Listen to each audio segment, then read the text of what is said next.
Okay, so I'm going to start the recording right now. Just starting the recording here. Okay, so got the microphone on, got the recording going. Welcome to the Strategic Security Lab Network. Guys, I want to thank you for joining. It's been such a tough time getting this thing going, but I'm just so glad you guys are here. I definitely want you guys to start playing around in the lab. So I think what I'm going to do I'm going to do is I'm probably going to hold these meetings on Tuesdays and Thursdays, probably for the whole month. I kind of like the idea of giving you kind of some tips for the lab, more so than being like a full-blown class, but I definitely will like answer questions, show you a couple of tricks here and there, stuff like that. So if you guys are okay with it, let's get going.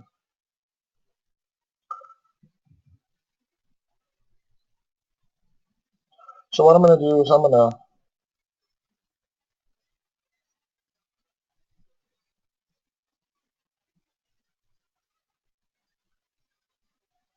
connect to the network.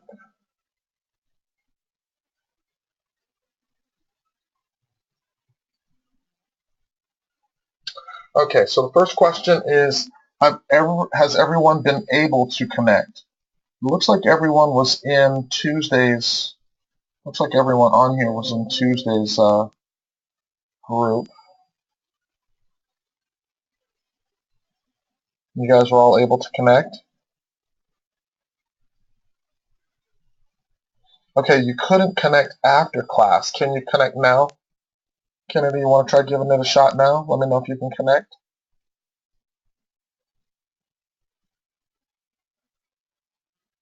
Okay. Sean, you want to try connecting?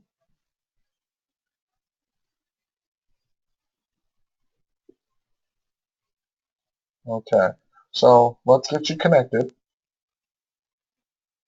All right, James is connected. Good.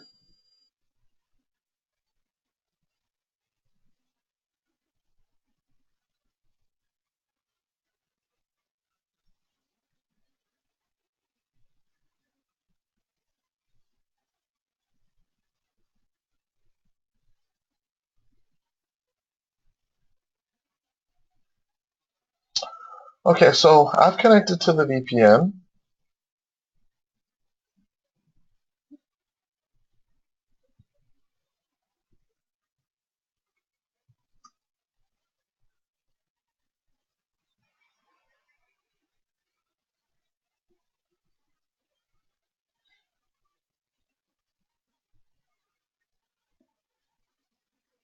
I think what we probably need to do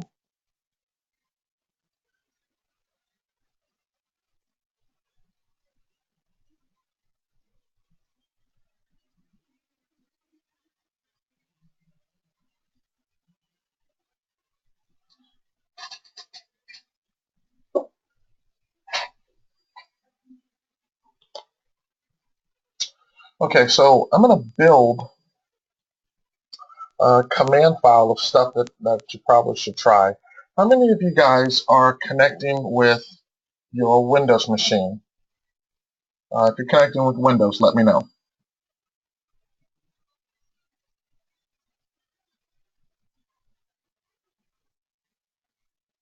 Anybody connecting with Windows? Okay, how many of you guys are connecting with my Strategic Sec VM?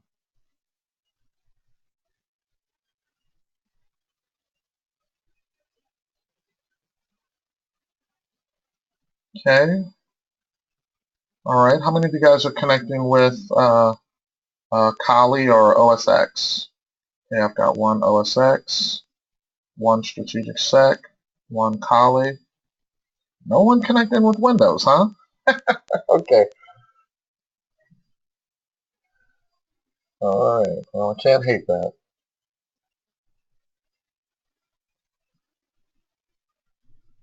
You gave up on it with Windows 8. I got it going with Windows 10. I mean, I'm connected to the VPN right now.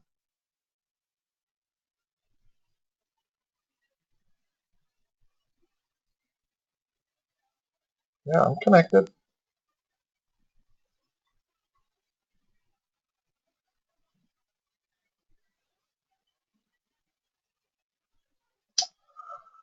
Okay, so let's see if we can try a couple of things. If I were you guys, I think you're going to find this network is, I wouldn't call it tough, but I definitely would call it interesting. Interesting. I think, to be realistic, I'm only decent in it because I built it, right? But I think we should start with a process. So let's try with ping sweep, port scan, banner grab, vulnerability research. Okay, so can anybody tell me what would the goal of ping sweeping be? Why would you ping something? What are you trying to learn?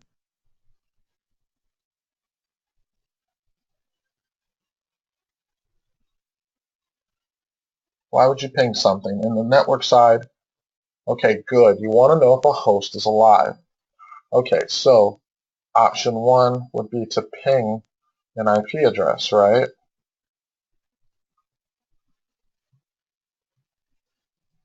Okay, option two, in Linux, you can ping -b the broadcast address. You can also, within that, -s capital P, an IP address.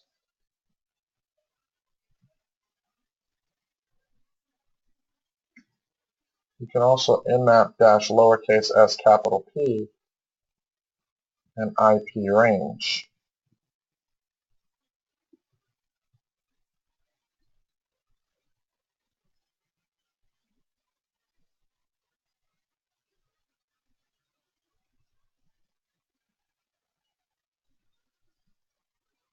You could do this.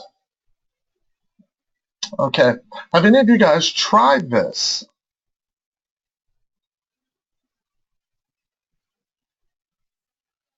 Have any of you guys tried this? Nmap space dash lowercase s as in Sam, capital P as in Paul, and then a range. Another option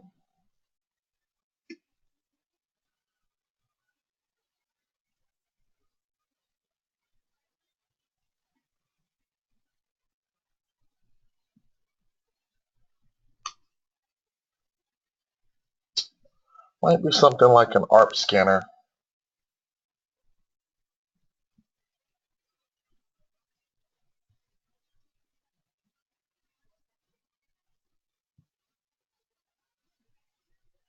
Okay, you use discover-r. Okay.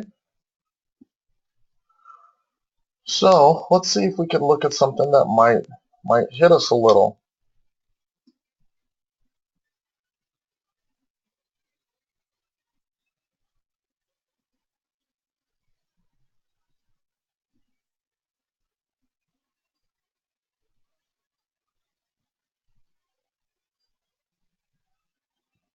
Maybe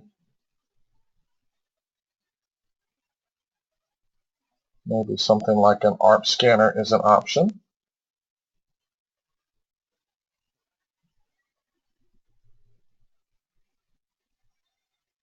Here we go. Chris used Net Discover, real nice option. Okay, guys, so let's talk this one through. Why would you go after an ARP scan? You may want to go after an ARP scan specifically because you want to see if you can do MAC-based discovery. You may have to do MAC-based discovery if you're in a situation where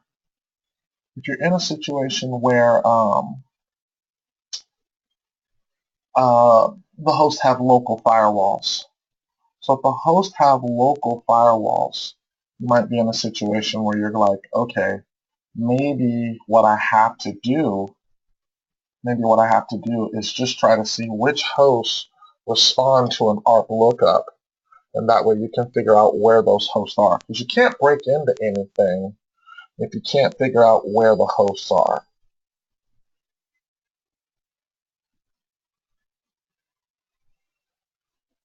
I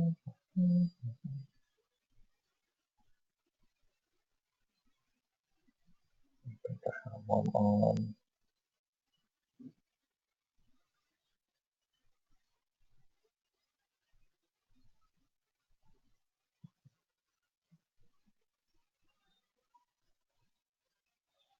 Okay.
Okay. So what I'm going to do,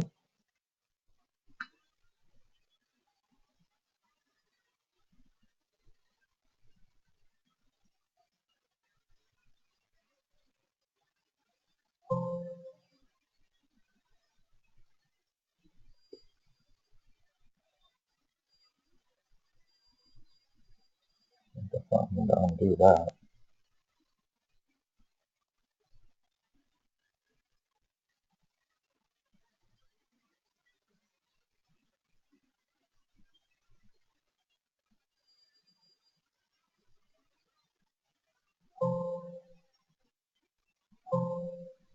Okay.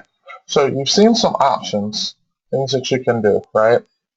To understand that Nmap takes dot star, right? It takes the /24, or you can take a whole range of IPs.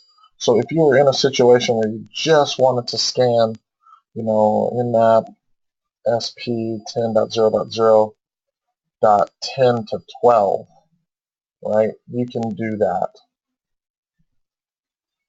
You can do that, right? Maybe you just want to do Nmap dash lowercase s capital P 10.0.0.100 to 150, right? This is stuff that you can do. Okay, so the first part is, can you figure out if stuff is out there? Now, I do think it would be really good to have a slide here on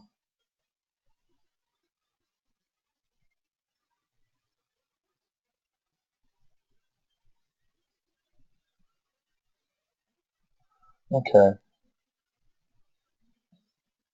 probably should have a slide on ARP scanning, right?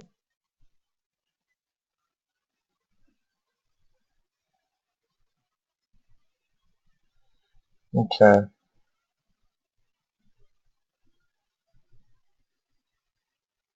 What you might want to try to do is something called a list scan.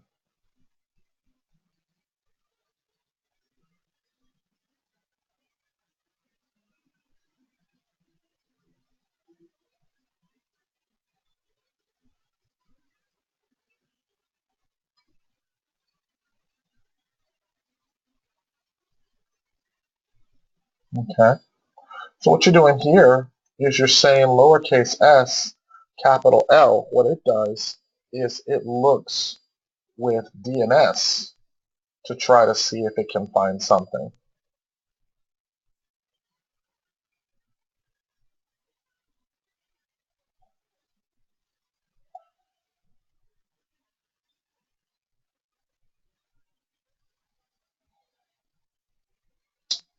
Okay, another option might be to try, and Metasploit doesn't work. Okay, it didn't work at all.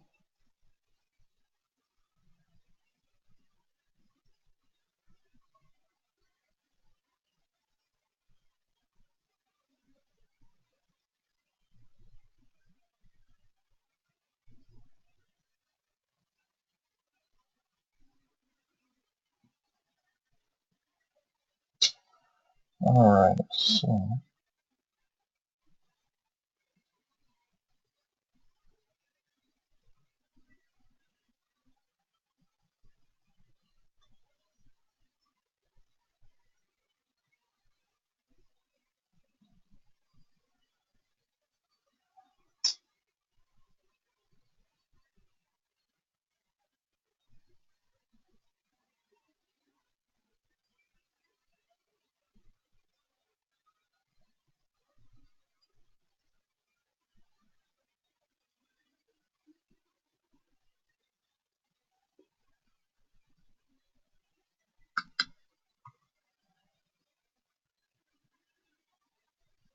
there we go.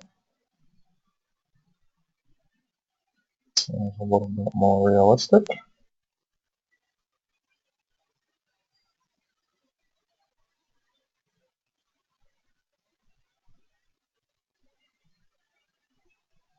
Okay, maybe you can try a Metasploit ARP scan.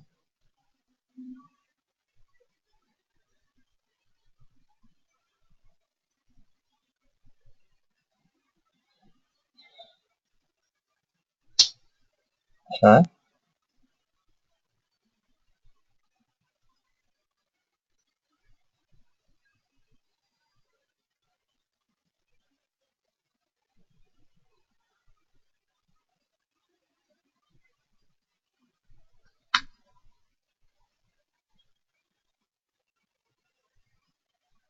okay, so internal network scanning.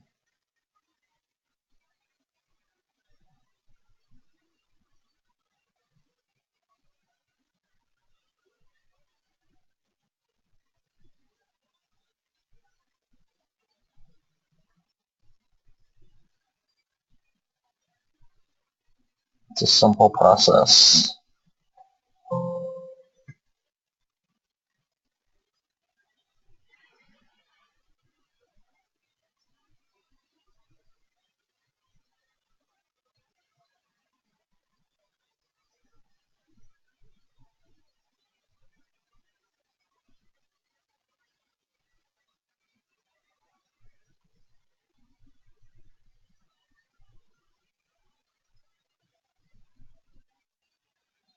Okay, so we're going to sweep alternative 1 and sweep alternative 2.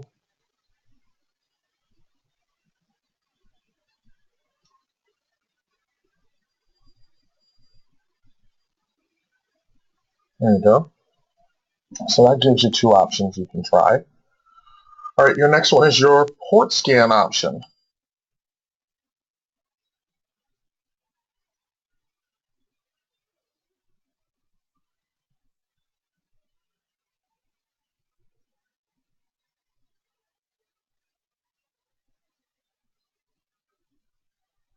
Okay, so let's make sure we see our next question. It says it's good net discover, but it produces a lot of broadcast in the net. Okay, that's a problem if we want to hide. Well, right now, let's not work on stealth just yet.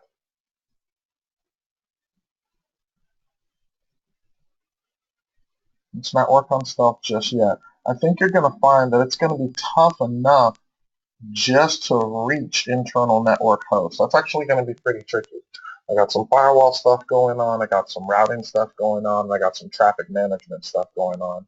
So it's going to be kind of tough. You're going to need to really work just to identify hosts.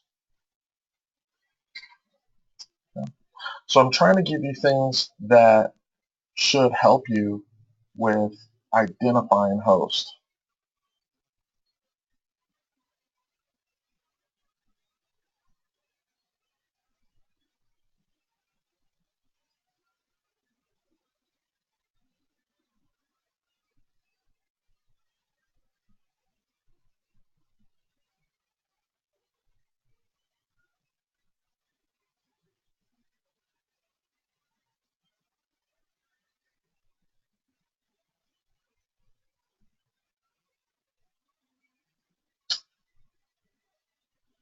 Okay.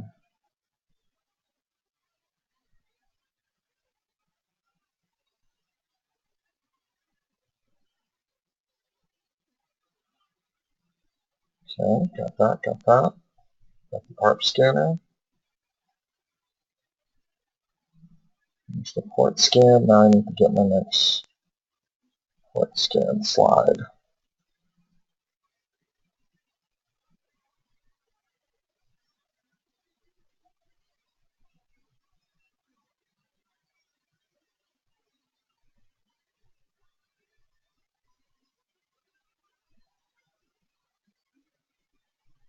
Okay, so here's your first port scan option. So you can try regular port scans, right? This is an example of a stealth scan against a particular IP, or you can try it against the whole subnet. I put in some throttling because I didn't want to have denial of service situations. So I put in some throttling. So you don't really want to do a lot of heavy scanning of the entire subnet. Ping sweeps are one thing, but like really, really heavy scanning of the whole subnet, you're going to find that you get throttled. That was a little VPN trick that I've done. So I spent a lot of time trying to ensure that one person doesn't DOS the whole network. Okay. So some things that I do personally, when I scan, I try my best to not do wide open scans. Something like this, Nmap is going to scan 2,000 ports.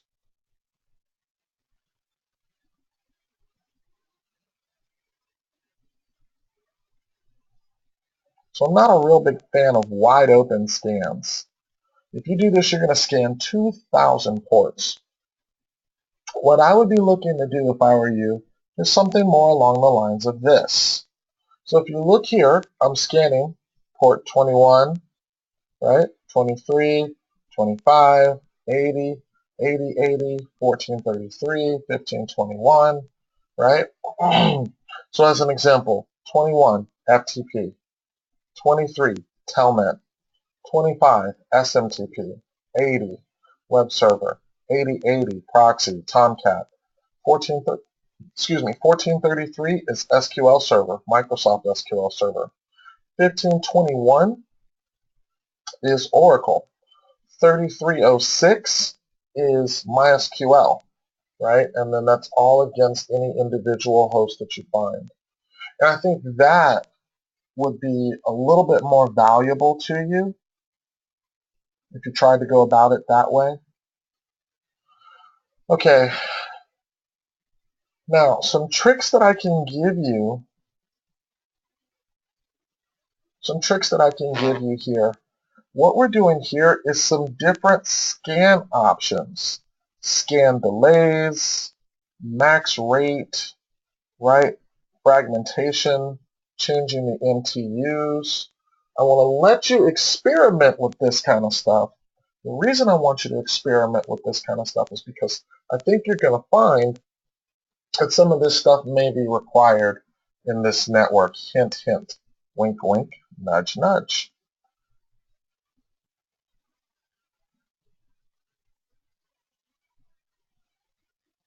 Okay.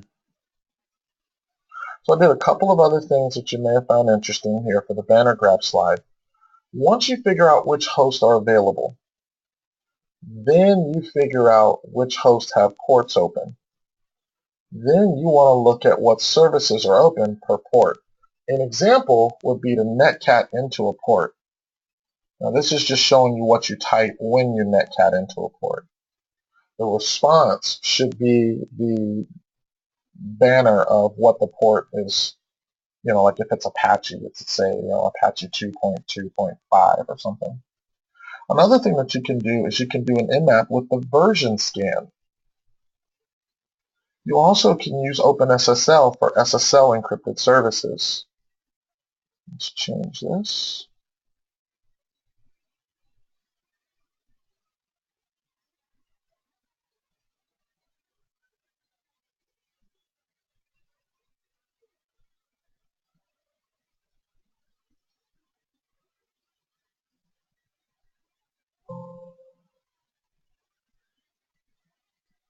So if you have a service that's running on an encrypted port, something like, it's running on 443, right? So you can connect to it and try to read the banner this way. Maybe it's IMAP S, you can connect to it with OpenSSL, right? Maybe it's POP3S, you can connect to it this way. Okay. Then if you want to look for attacks, when you read the banner, you would look that banner up right here. When you read the banner, you look that banner up right here. I'll give an example. What if, for example, you see that it's running serve you FTP?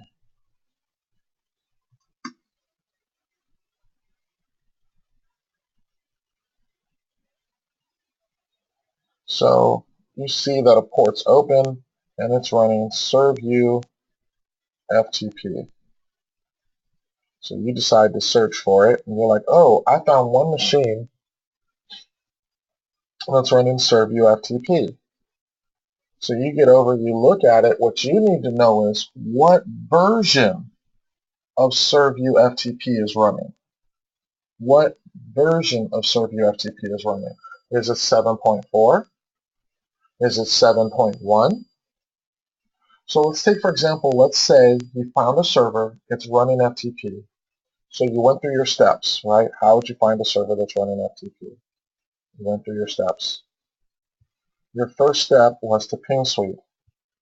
When you ping sweeped, you found this server was open, right? You're like, hey, this server is open. It's alive, right? Now, maybe you were trying to ping sweep, okay? Now, look, if you can't get anything on step 1, don't move to step 2. Solve step 1.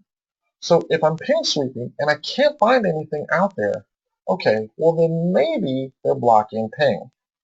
So I need to find an alternative. Maybe I can do it with DNS.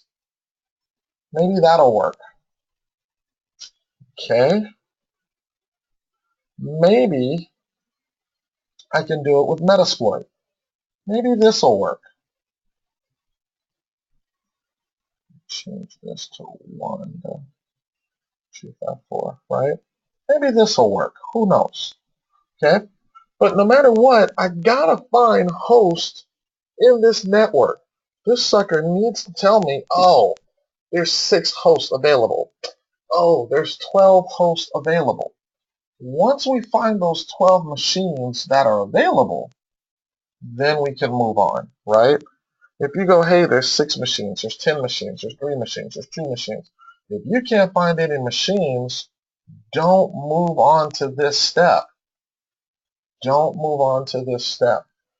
You got to find stuff that's reachable.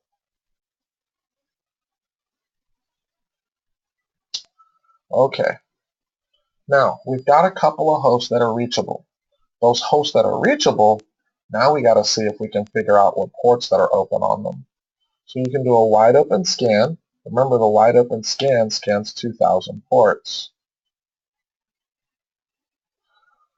Okay, well, that's one option. Another option is to furnish a list of ports that we think are pretty common to be open. Go after those. I will tell you this, there really isn't very much non-standard stuff running on non-standard ports. Hint, hint, wink, wink, nudge, nudge. Ha ha, I thought you'd like that. Okay, the next thing that I think you should look at is, okay, if you're running into, I know the box is alive, but I'm having a tough time figuring out what ports are open. That's when we want to try these options. Okay, that's when we really want to try some of these options. So we want to see if changing timing between ports I connect to, or changing the max rate, or changing the fragment size, or changing the MTU size, does any of this stuff have any effect on what I can discover as being open on those machines?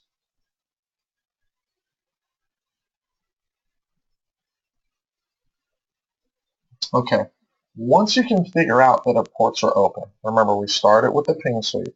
What hosts are alive? Then we started with the port scanning. What ports are open? What exactly can I talk to?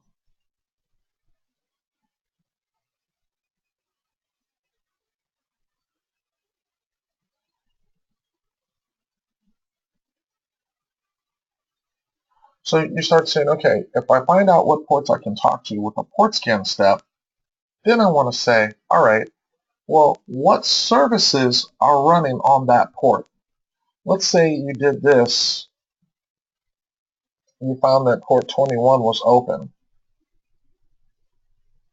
You did this, you found that port 21 was open, and you go, hey, port 21 is open on 10.0.0.15. It's not, but just hypothetically, right? So now it says, oh, serve you FTP 4.2. Serve you FTP 4.2. So you go, okay, my next step, I take that, that's called a banner. I take that banner and I go to one of these websites. And I'm going to look up that version. So I'll go, oh, serve you FTP 4.2. Well, look there. Anything less than 4.2. Okay. What about this one? Anything 4.x. So 4.2 would work there. Anything less than or equal to 7.3. So serve you FTP 4.2 would work here. It would not work here because this is only for 7.2.0.1. It could work here because this is for 4.x.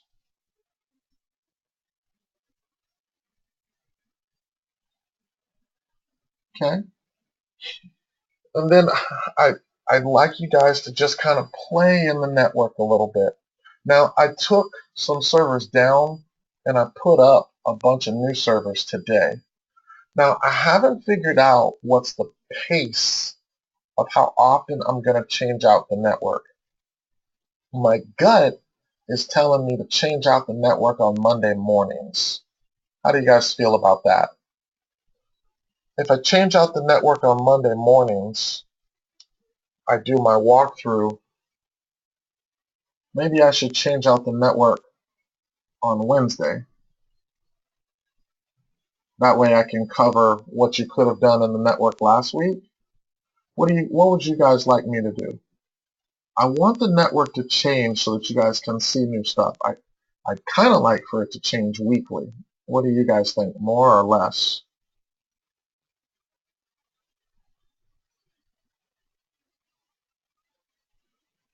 Any thoughts? Okay, so I've got one vote for weekly. So on that Tuesday, let's say Tuesday, do you want, should I leave? So okay, okay. Oh, not a problem, Kasif. Yeah, I'm making this recording available. Okay, so I got a couple of votes for weekly. So now, do you want to have classes 2 nights a week, Tuesday, Thursday, or just Tuesdays?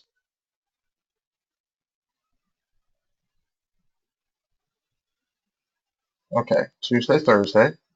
Now, if knowing that's the schedule, what do you want to do? Do you want to do, like, I run the network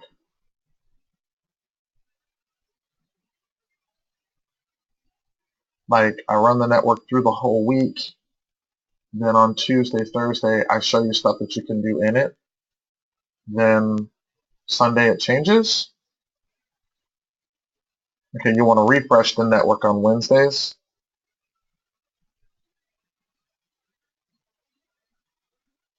See, the only reason I'm asking this is what I haven't figured out is if I'm going to be changing the network, what do I teach each week?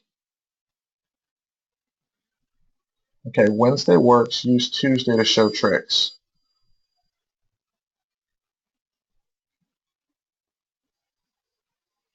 Okay, so let's say I go through, like today's Tuesday, your network started, well today's Thursday, but anyways, your network started on Monday, let's say for example, on next Wednesday, I'll have taught some stuff on Tuesday, and then on Wednesday, I refresh the whole network. Thursday, that would give you a chance, that would give me a chance to teach you some new tricks because there's new stuff in the network. And then you kind of got all the way up till Tuesday to mess with it. Is that what you're thinking?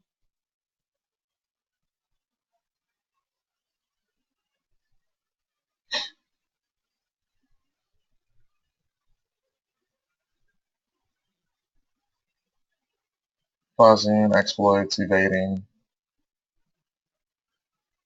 Okay, so right now the tentative vote is we're going to go Tuesday and Thursday nights. Okay, so I'll update the course, I'll update the go to webinar so that we're Tuesday and Thursday nights from 7 to 9. Every Tuesday, I'll give you a wrap-up of the previous week.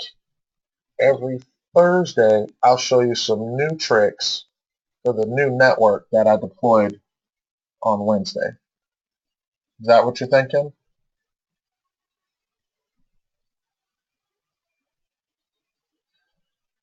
Guys, can I make a suggestion? What if I deployed the new network on Thursday morning? The reason for that would be that would give me, what if I deployed it either late Thursday night or late Wednesday night or early Thursday morning? What that would give me is that would give people who got the video from Tuesday, they could try it on Wednesday before it's gone on Thursday. Any thoughts on that?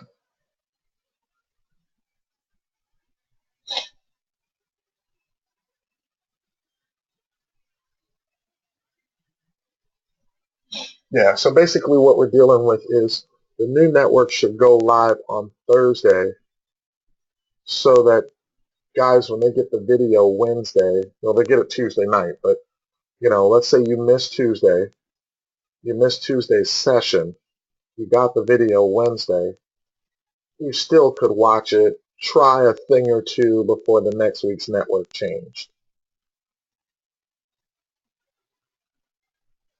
You guys okay with that? Okay. All right, so right now we're still, okay.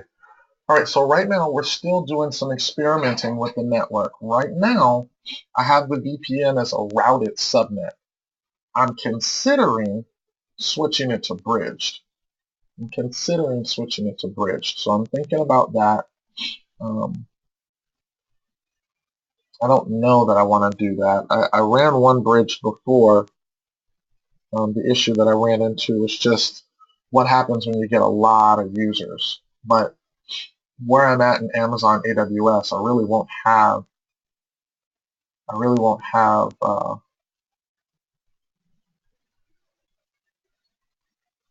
that many users. I don't think we'll get more than 200 users.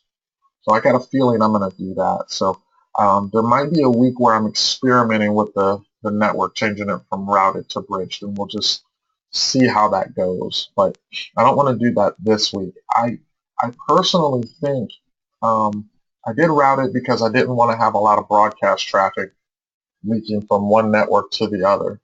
If you're bridged, then you deal with more broadcast traffic. The problem is for some of the Windows-based hacking stuff, it'd be kind of nice to see some broadcast traffic, especially if you want to do things like snip. So I got kind of mixed feelings on it, and I don't know if I might make a second VPN, a second subnet to connect to. I'm not sure how I want to do that yet. I'm thinking about that too. So that's kind of where my head's at. You guys have any questions for me?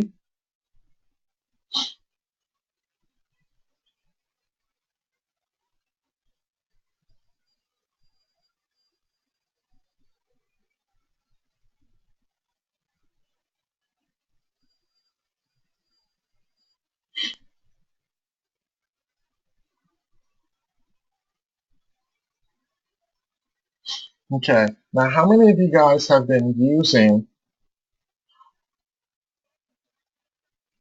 that is correct, Labs are 24/7. How many of you guys are using the new support email address? support@strategicsec.com, this email address. This email address generates a trouble ticket. So if you're having an issue where you can't connect to the network, please don't email me. Please do not email me. Let me say that one more time. Do not email me. Email support. The reason I'm asking you to email support,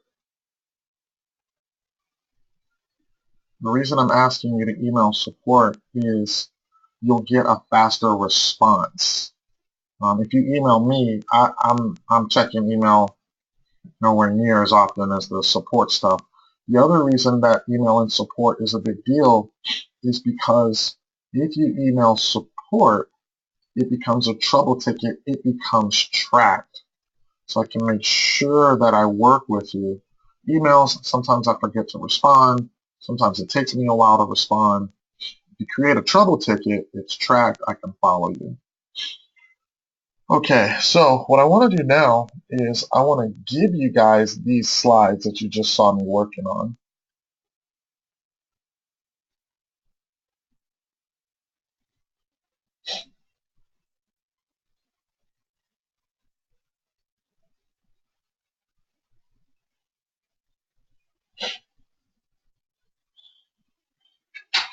So I want to give you guys these slides. Phone numbers changed.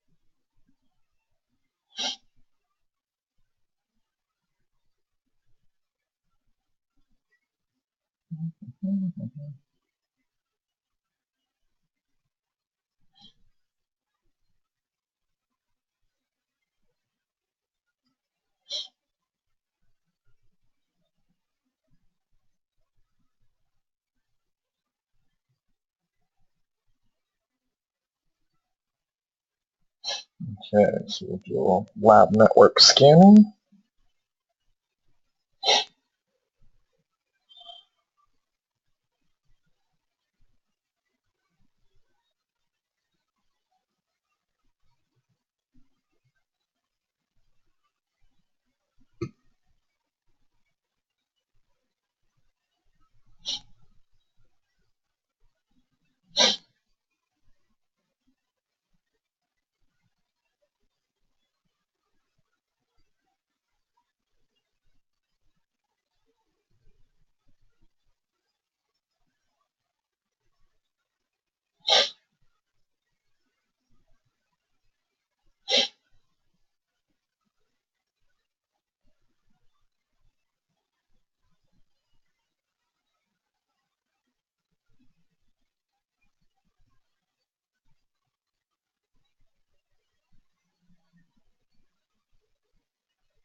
Okay, so I'll upload this video,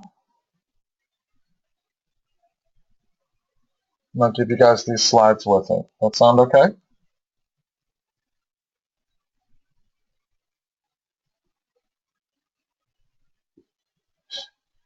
Okay, Kenny, I'm not going to say how many hosts are out there. Other people need to discover this for themselves, good buddy.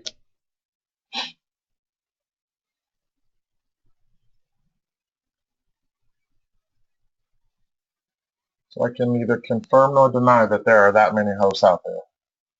Sounds like you're on the right track, though, buddy.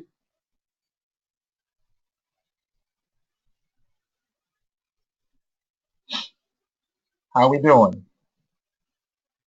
You guys doing okay?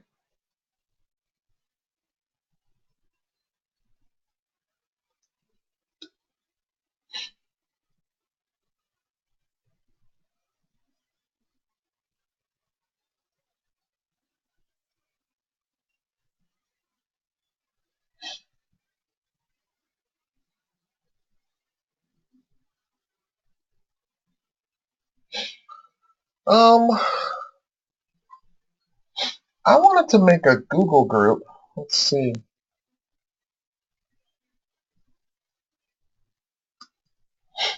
Are you guys okay with the Google group?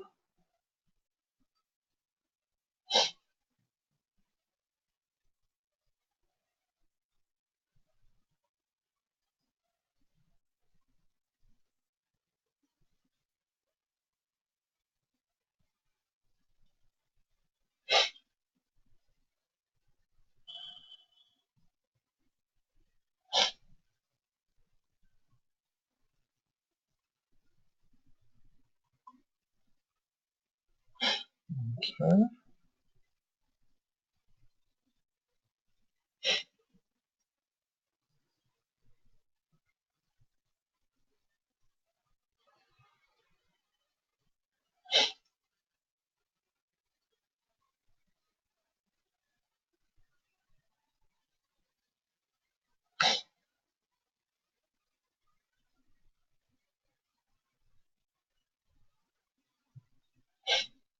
Okay.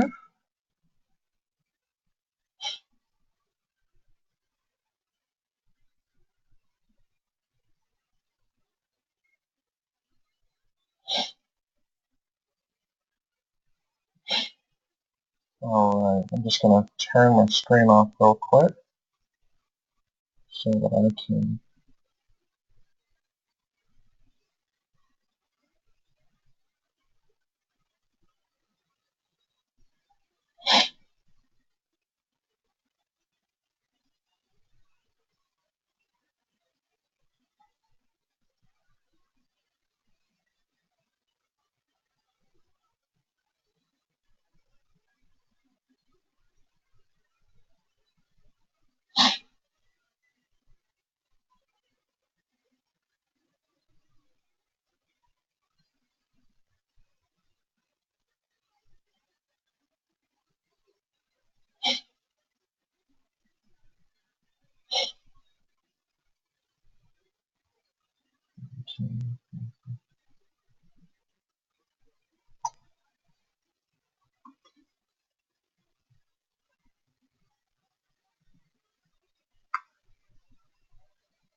Okay, so I just sent out the first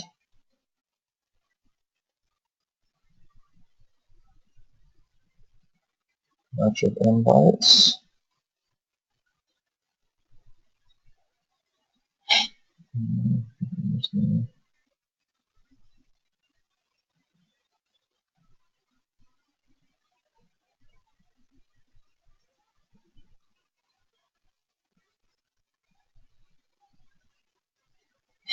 There's your next batch of invites.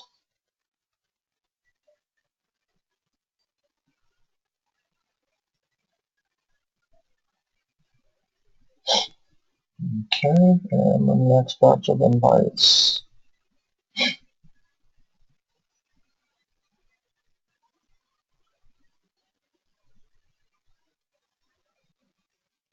Okay.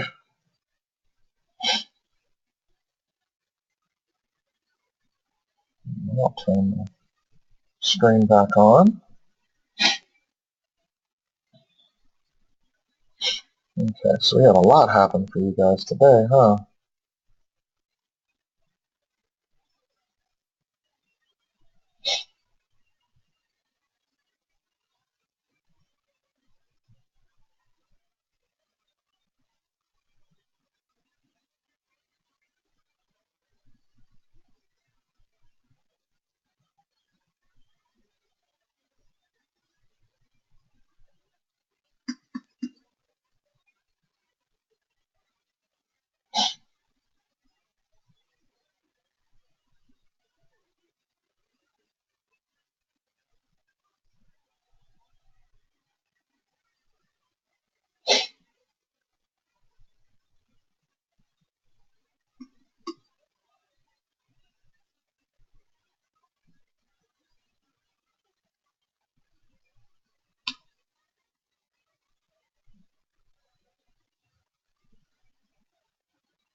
first day because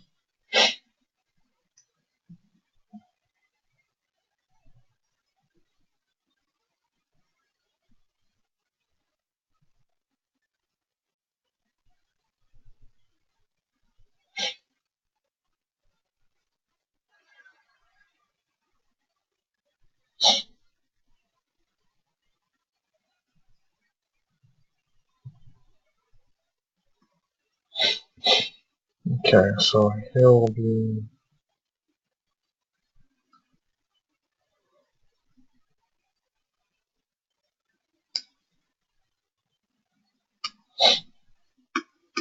it's a base video.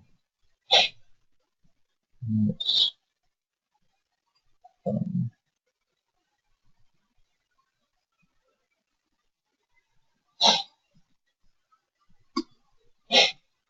okay, after discussing, it continues. Decided to continue with network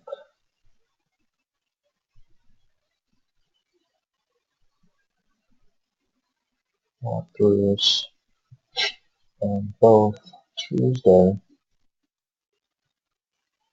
and Thursdays each week.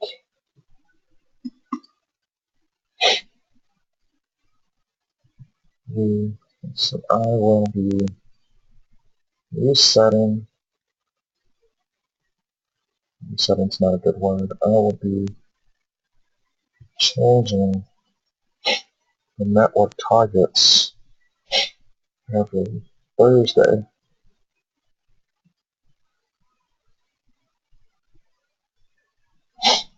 The reason for this is so that on Tuesday's walkthrough, I will cover possible attacks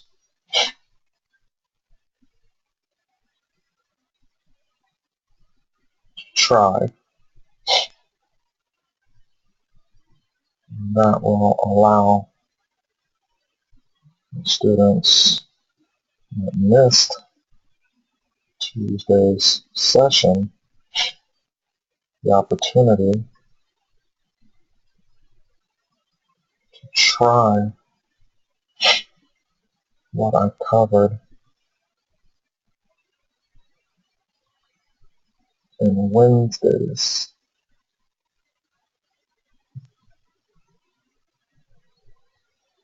and Tuesday's session on Wednesday before the network changes from the network topology / hosts change. On Thursday's session, I will give hints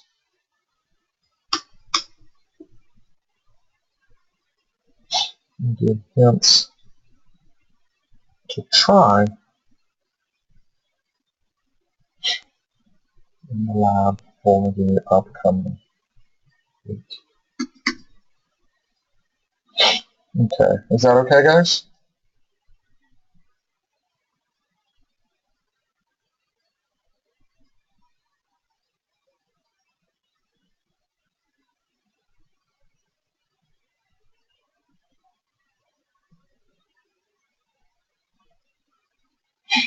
All right. All right, guys, I say let's give this a try, okay?